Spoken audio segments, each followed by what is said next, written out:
TDP కార్యాలయంపై జరిగిన దాడి గురించి జగన్ కొత్త భాష్యం చెబుతున్నారని జనసేన పార్టీ రాష్ట్ర ప్రధాన కార్యదర్శి బోనబైన శ్రీనివాస్ యాదవ్, జిల్లా అధ్యక్షులు గాదే వెంకటేశ్వరరావు ఎద్దేవా చేశారు. ప్రకాశం బ్యారేజ్కి డ్యామేజ్ చేయాలనే వైసీపీ రంగులున్న బోట్లను కృష్ణ ప్రవాహంలో వదిలిపెట్టారని ఆరోపించారు. అబద్దాలకు బ్రాండ్ అంబాసిడర్ అయిన జగన్ సూపర్ సిక్స్ పై చులకనగా మాట్లాడడం హాస్యాస్పదంగా ఉందన్నారు. పరామర్శ పేరుతో రాజకీయాలు చేయడం జగన్ కు అలవాటే అన్నారు. బుధవారం గుంటూరు జిల్లా జనసేన పార్టీ కార్యాలయంలో ఏర్పాటు చేసిన మీడియా సమావేశంలో వారు మాట్లాడుతూ జైలుతో జగన్ కు అవినాభావ సంబంధం ఉందన్నారు. వరద బాధితులను పరామర్శించకుండా జైల్లో ఉన్న మాజీ ఎంపీ నందిగం సురేష్ ను పరామర్శించడానికి జగన్ రావడంపై మండిపడ్డారు. బురద రాజకీయాలు చేస్తున్న వైసీపీ వరద ప్రాంతాల్లో చిన్నపాటి సహాయక చర్యల్లో కూడా పాల్గొనలేదని దుయ్యబట్టారు. కనీసం 100 రూపాయలు కూడా సాయం చేయలేదని విమర్శించారు. బుడమేరుపై జగన్ కు ఉన్న పరిజ్ఞానం అందరికీ తెలిసిందే అన్నారు. వరద ప్రాంతాల్లో చంద్రబాబు 18 గంటల పాటు సహాయక కార్యక్రమాల్లో పాల్గొన్నారని గుర్తు చేశారు. కష్ట సమయంలో చంద్రబాబు, పవన్ కళ్యాణ్ నిత్యం ప్రజల్లో ఉన్నారని వివరించారు.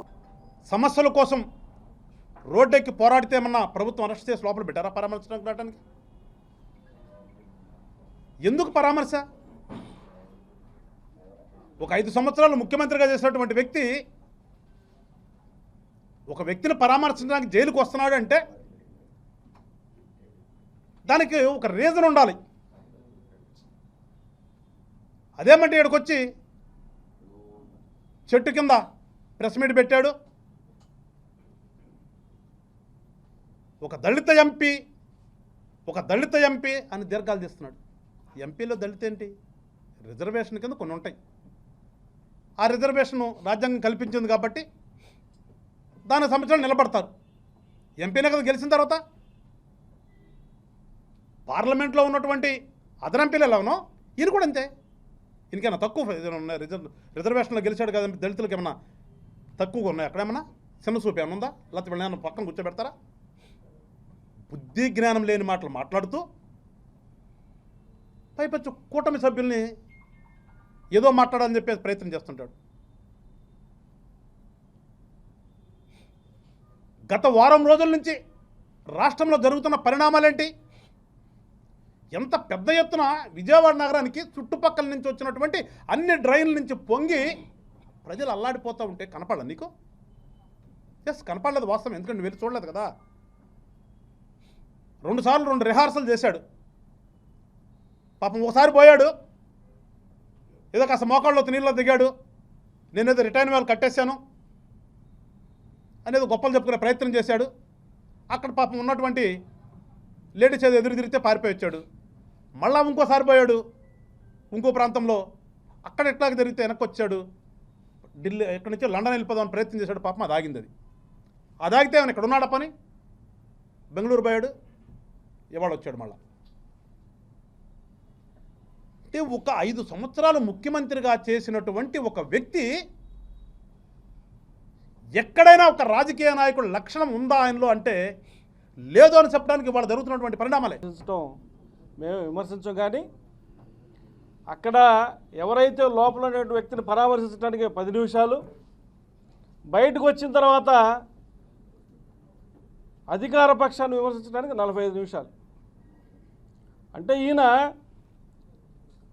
మా ప్రెసిడెంట్ గారు చెప్పినట్లుగా ఎక్కడా కూడా మొన్న వరద బాధితుల్ని పరామర్శించడానికి 10 నిమిషాలు కూడా వెచ్చించని జగన్మోహన్ రెడ్డి 45 నిమిషాల సమయం కేటాయించి అధికార పక్షాన్ని విమర్శించాడు. ఈయన విమర్శలను చూస్తే అబద్ధాలకి బ్రాండ్ అంబాసిడర్ ఎవరైనా ఉన్నారంటే జగన్మోహన్ రెడ్డి. ఏదైనా లేనటువంటి అంశాన్ని ప్రస్తావించి అవతల వారిపై బురద చల్లాలంటే జగన్మోహన్ రెడ్డి గారి దగ్గర అబద్ధాలు నేర్చుకోవాలి. తప్పుడు కథనాలను ప్రచురించడానికి సాక్షి దినపత్రిక కానీ సాక్షి మీడియాని కానీ చూడాలి. మేము ఒకటే చెప్తా ఉన్నాం, జగన్మోహన్ రెడ్డి గారు, చంద్రబాబు నాయుడు గారి ప్రభుత్వం, కూటమి ప్రభుత్వం వచ్చిన తర్వాత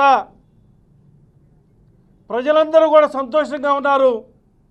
పరిశ్రమలందరూ స్థాపిస్తామని చెప్పి వ్యాపారస్తులందరూ ఇక్కడ వస్తూ ఉన్నారు.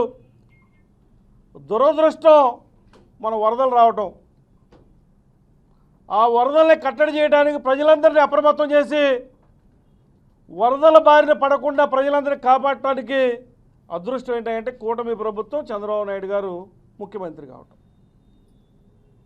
కనీసంగా వరద బాధితులకి 100 రూపాయలు కూడా సహాయం చేయని నువ్వు, నీ పార్టీ నాయకులు ఈ రోజున కూటమి ప్రభుత్వాన్ని విమర్శించే అర్హత లేదు, హక్కు లేదని చెప్పి కూడా మేము భావిస్తూ ఉన్నాం.